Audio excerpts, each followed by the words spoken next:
Hello again, it's Lisa Horton from Creative Expressions here with another video tutorial showing you how to use the Graphmaster markers. We are going to concentrate today on doing some hair. Graphmaster markers are very juicy markers.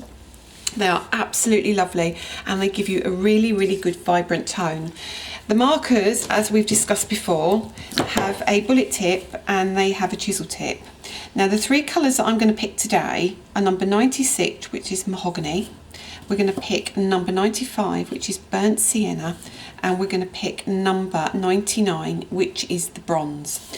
Now, what I'd say when you're doing hair is to try to obtain the flick movement to give you the fluidity of the hair. If you look at when you try to flick with a bullet nib, you can't really get a really fine flick on that end. If you turn it over and you use your chisel tip, these are a really nice hard chisel tip. The colour goes down smoothly, but the chisel, it is quite a nice sharp point. So what we do is we use this point here and we flick, and that way we are able to get more of a flicking movement.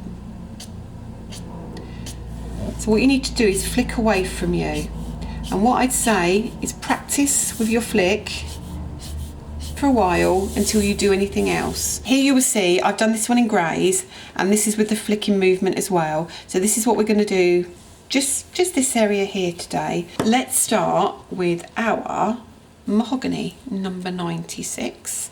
Now what I'd recommend is you flick away from you. Don't flick towards you, because I find it a lot harder when I'm trying to get round corners almost. So flick away from you.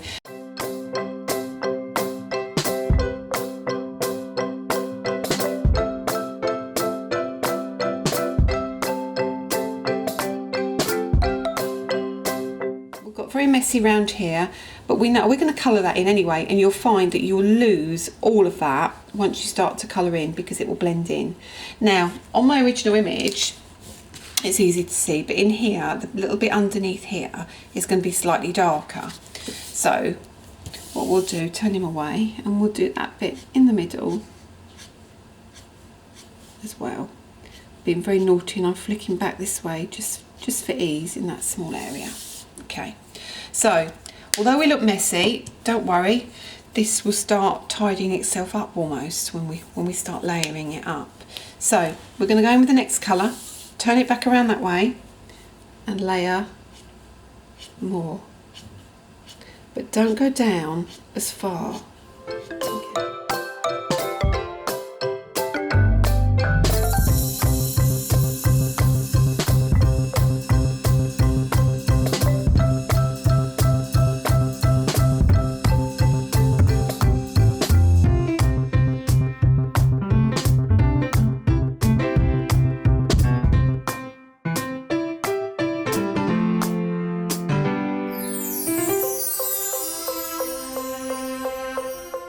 Bring in my skin tones, which was on the previous video, and we're just going to colour in. Sorry, I'm going to bring that back round to face me now. We're just going to do the nose, so I can just show you how this will start to come together. And I'm just going to do very quickly with my reds, which again you've seen in a previous video.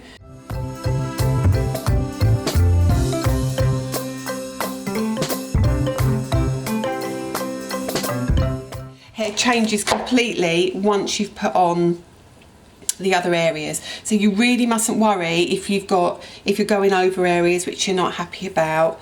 It will all come together. So we're going to go back now. We've done that layer, we're going to go back in with that very first colour, and we're going to fill in all those gaps.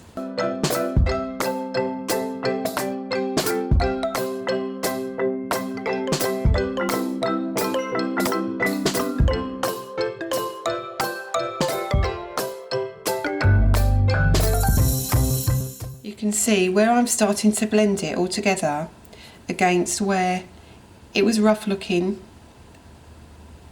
It starts to look really good.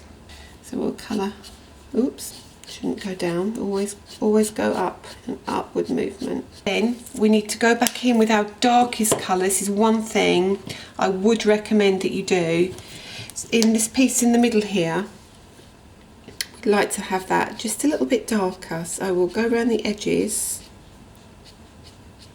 of that area there. Okay, gradually the colour built up on that. Remember, like I said to you, you need to do everything around it as well, because otherwise what will happen, you'll start to think, oh, that looks really awful, that looks really messy, but it won't once you've actually got everything else going on around it.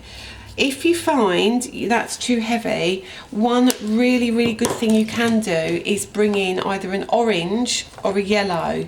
Now I've got here actually number 23, which is actually called orange, and I'll use just the chisel tip on that.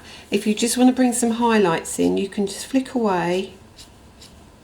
If I do one side, and then you can see the difference between the two sides.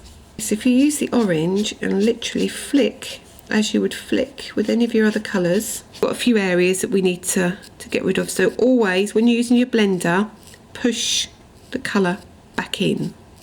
Don't rub the colour that you've got that shouldn't be there, will fade back into the actual image. But there you go, that's how to do hair on a gnome.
If I